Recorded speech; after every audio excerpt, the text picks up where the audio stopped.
नमस्कार, मैं हूँ नेहा और आप देख रहे हैं इस वक्त अपना सिरसा न्यूज़। जो तस्वीरें हैं मैं आपको सिरसा के हनुमान मंदिर की दिखा रही हूँ। इस बार शरद पूर्णिमा व करवा चौथ पर बन रहा है शुभ संयोग। आइए जानते हैं पंडित जी से क्या कुछ है खास।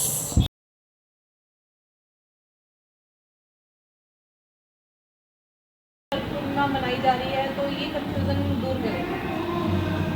देखिए, पहले तो मैं आपके माध्यम से सभी को सादर नमस्कार करता हूं। और ये जो चीज़ें हैं, लोग कंफ्यूज क्यों हो रहे हैं। पहले सिर्फ ब्राह्मण बताते थे, आजकल फेसबुक अलग बता रहा है, पंचांग अलग दिखा रहा है। हमारे सनातन धर्म में कंफ्यूजन नाम की कोई चीज़ नहीं है। हमेशा से होता है, रात को जिस दिन पूर्णिमा होती है उसी दिन शरद पूर्णिमा मनाई जाती है। रात के, क्योंकि ये शरद पूर्णिमा का त्यौहार भगवान कृष्ण ने गोपिकाओं के साथ रास लीला की थी, उसमें मनाया जाता है। तो रात्रि को चंद्रमा पूर्ण रूप से उदय होना और पूर्णिमा का चांद ही पूर्ण माना जाता है। और गोपिकाओं के साथ भगवान का रास लीला वही अमृत वर्षा कहलाती है। तो इसमें कोई कन्फ्यूजन नहीं है। आज शाम को 6 बजे के बाद से पूर्णिमा लग रही है, पूरी रात्रि है। कल शाम को 6 बजे तक जा रही है, यानी कि रात्रि की जो पूर्णिमा है वो आज है। तो आज खीर का प्रसाद बना करके और खुले आकाश के नीचे, अमृत वर्षा आज रात को होनी है, इसलिए खुले आकाश के नीचे उसको रखा जाए और उसे सुबह फिर भगवान को भोग लगा करके उसको ग्रहण किया जाए। इससे हमारे शरीर के समस्त रोग दोष का निवारण होता है। इसके लिए ये काम करना चाहिए।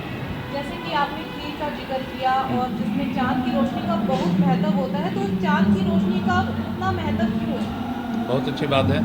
देखो, चांद का महत्व सफ़ेद वस्तु से ज़्यादा है। भगवान शिव को आप श्वेत वस्त्र धारण करना, श्वेत पुष्प धारण करना, दूध चढ़ाना, ठीक है, ये भगवान की पूजा के अंग बताए गए हैं। और उसी दूध से जो खीर बनती है, तो जो अमृत वर्षा होती है उसका उस पर प्रभाव अधिक होता है। इसलिए खीर बना करके अगर खाई जाती है तो वैसे तो कोई भी सामान आप भगवान को अर्पण करके और रात में खुले आकाश के नीचे रख करके सुबह आप भगवान को अर्पण करके लेंगे तो उसका असर ऐसा नहीं है कि उससे रोग की निवृत्ति नहीं होती, लेकिन खीर का उसमें महत्व अधिक दिया गया है। पंडित जी, अब हम शरद पूर्णिमा के दिन भगवान हनुमान जी को किस किस चीज़ का भोग लगा सकते हैं? देखो, शरद पूर्णिमा ये भगवान की पूजा के निमित्त कोई ना कोई रास्ते बताए गए हैं। अब ये शरद पूर्णिमा और चैत्र पूर्णिमा हनुमान जी की जन्मदिन के रूप में भी मनाया जाता है। तो ये राजस्थान का एरिया जो है, इसकी वजह से धीरे धीरे करके हनुमान जी की भक्ति बढ़ी और सब लोग मनाने लगे। नहीं तो ये शरद पूर्णिमा तो भगवान कृष्ण की रासलीला के ही माध्यम से मनाया जाता है। लेकिन आज के दिन भगवान हनुमान जी महाराज को लड्डू का और पंजीरी का और चूरमे का भोग ये बहुत अच्छा है और इसको ही लगाना चाहिए। भगवान हनुमान जी के साथ माता लक्ष्मी की पूजा का भी इसमें व्यंग्य बताया गया है, तो उसका क्या विशेष महत्व है? बहुत अच्छी बात है।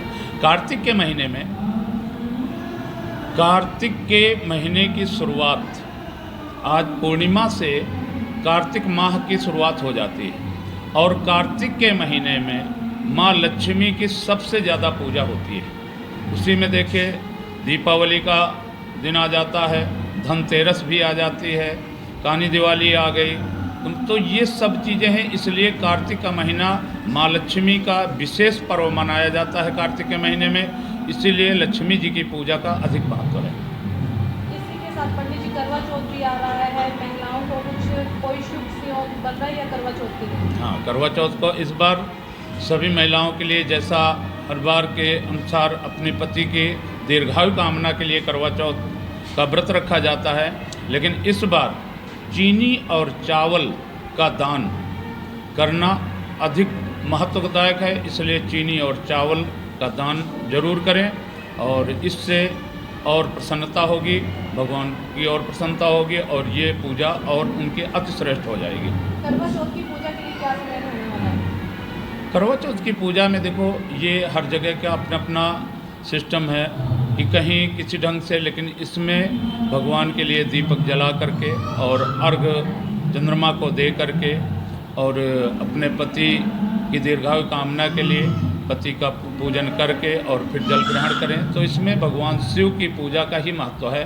शंकर जी की पूजा से ही दीर्घायु, आरोग्यता, हमें सब कुछ जो मिलता है वो भगवान शिव की आराधना से मिलता है। शरद पूर्णिमा के दिन किस मंत्र का जाप कर सकते हैं? बहुत अच्छी बात है। शरद पूर्णिमा के दिन देखो, भगवान कृष्ण के नाम से कुछ भी आप नमो भगवते वासुदेवाय का जाप कर सकते हैं। हनुमान जी के लिए ओम हनुमते नमः का जाप कर सकते हैं।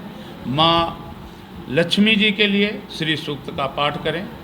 और शरद पूर्णिमा के दिन रात्रि को अगर श्री सूक्त का पाठ किया जाए और नित्य कर्म के अनुसार भी किया जाए, लेकिन आज की रात जो शरद पूर्णिमा की रात्रि होती है उसमें पूरी रात अगर श्री सूक्त का पाठ किया जाता है, वो व्यक्ति जीवन में कभी धन से कमज़ोर नहीं हो सकता है। शरद पूर्णिमा के दिन कोई व्रत, विधान, पूजा पाठ का क्या सिस्टम रहता है? शरद पूर्णिमा में यही है कि सुबह उठ करके अपना नित्य कर्म करने के बाद और अपनी पूजा करें, भगवान शिव की आराधना करें, हनुमान जी की आराधना करें, माँ लक्ष्मी का पूजन करें।